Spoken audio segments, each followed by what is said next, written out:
महाराष्ट्रातील मातंग समाज आणि SC/ST समाजातील इतर समाज आरक्षणात वर्गीकरण करण्यासाठी मोर्चे काढत आहेत. त्याला इनडायरेक्ट मनुवादी ब्राह्मण लोक पाठिंबा देत आहेत.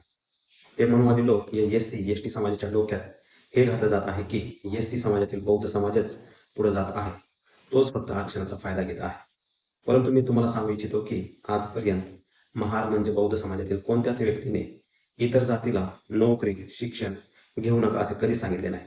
त्यांनी कोणत्याच SC/STच्या मुलांना कोणताच वाईट मार्ग दाखवला नाही. या बौद्ध समाजाचा विकास, प्रगती फक्त आरक्षणाने झालेली नाही.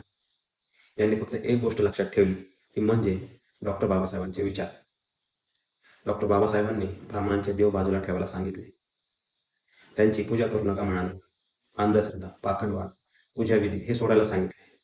हे सर्व महार म्हणजे आजच्या बौद्ध लोकांनी बाजूला सारले आणि विज्ञानवादी दृष्टिकोन स्वीकारला, ज्यामुळे आज त्यांची प्रगती होताना दिसत आहे. एवढंच काय, मातंग समाजातील आणि ST समाजातील काही लोकांनीही शाहू फुले आंबेडकर, लहुजी साळवे यांचे विचार स्वीकारलेले आहेत आणि आज ते यशस्वी होताना दिसत आहेत.